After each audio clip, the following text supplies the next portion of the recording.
प्रारंभ होने जा रहा है सेवा, सुशासन और विकास का नया अध्याय, जिसके रचनाकार होंगे जन जन के प्रिय विष्णुदेव साय। कुछ होते हैं जो सौम्यता, सहजता और दूरदर्शिता जैसे गुणों को पाने पूरी जिंदगी बिता देते हैं, और कुछ होते हैं जो खुद में इसका पर्याय बन जाते हैं। ऐसे ही सादगी और सरलता की मूरत हैं छत्तीसगढ़ के हमारे नए मुख्यमंत्री श्री विष्णुदेव साय। 21 फरवरी 1964 फागुन पक्ष के नवमी को छत्तीसगढ़ के आदिवासी अंचल जिला जशपुर गांव बगिया में साय परिवार में एक ऐसे बालक का जन्म हुआ जो आने वाले समय में छत्तीसगढ़ की राजनीति में ध्रुव तारा बनकर चमकने वाला था। कृषक परिवार और घर में संघ के माहौल में पले बढ़े विष्णुदेव बचपन से ही प्रतिभावान होने के साथ ही खेती किसानी से परिचित रहे हैं, और इस वजह से नेतृत्व का बीज भी उनमें बाल्यावस्था से ही अंकुरित हो चुका था। पिता राम प्रसाद साय और माता जसमनी देवी के लालन पालन में विष्णुदेव साय ने अपनी स्कूली शिक्षा कुनकुरी के लोयोला स्कूल से पूरी की। समाज के लिए कुछ करने की इच्छा और सबको साथ लेकर आगे बढ़ने की नेतृत्व क्षमता ने विष्णुदेव साय को युवावस्था में ही सार्वजनिक जीवन से पहला साक्षात्कार करा दिया था। 25 साल की उम्र में ही सन 1989 में विष्णुदेव साय गांव बगिया में पंच चुने गए। गांव के पंच के रूप में शुरू किए गए सफर में विष्णुदेव साय फिर कभी नहीं रुके।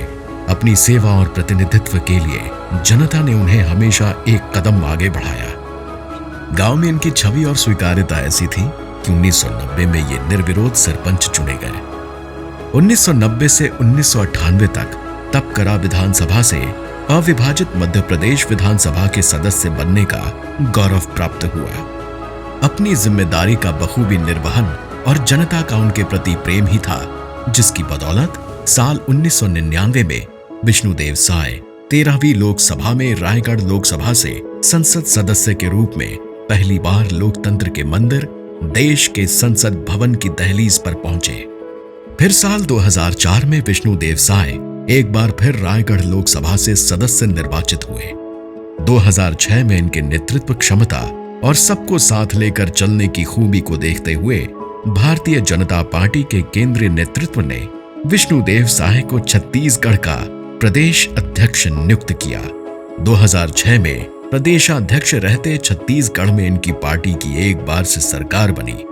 2009 में पार्टी ने लोकसभा चुनाव में एक बार फिर विष्णुदेव साय पर अपना विश्वास जताया और विष्णुदेव साय को रायगढ़ संसदीय क्षेत्र की जनता ने लोकसभा पहुंचाया। 2011 में पार्टी के प्रदेशाध्यक्ष के रूप में एक बार फिर विष्णुदेव साय की ताजपोशी की गई। फिर आया साल 2014 का वो समय जब पूरी दुनिया में भारत सूरज सा चमकने जा रहा था। देश में माननीय नरेंद्र मोदी जी की सरकार बनने जा रही थी। तब रायगढ़ ही नहीं बल्कि पूरे छत्तीसगढ़ की मजबूत आवाज बनकर दिल्ली में विष्णुदेव साय उभरे। 16वीं लोकसभा में बतौर सांसद विष्णुदेव साय केंद्र सरकार में इस्पात, खान, श्रम और रोजगार राज्य मंत्री के रूप में न सिर्फ प्रदेश के प्रतिनिधि बने बल्कि अपनी मजबूत प्रशासनिक क्षमता और कुशल नेतृत्व का भी बखूबी परिचय दिया। कठिन समय और चुनौतियों में भी विष्णुदेव साय ने धैर्य और कुशल नेतृत्व का परिचय देते हुए 2020 से 2022 तक पार्टी का नेतृत्व किया। 2023 के हुए विधानसभा चुनाव में श्री साय एक बार फिर कुनकुरी विधानसभा से विधायक के रूप में जनता की सेवा के लिए चुने गए, और एक बार फिर राज्य की जनता ने इनकी पार्टी को सबसे बड़ा जनादेश दिया। और आज श्री विष्णुदेव साय ने राज्य के चौथे मुख्यमंत्री के रूप में शपथ लिया है।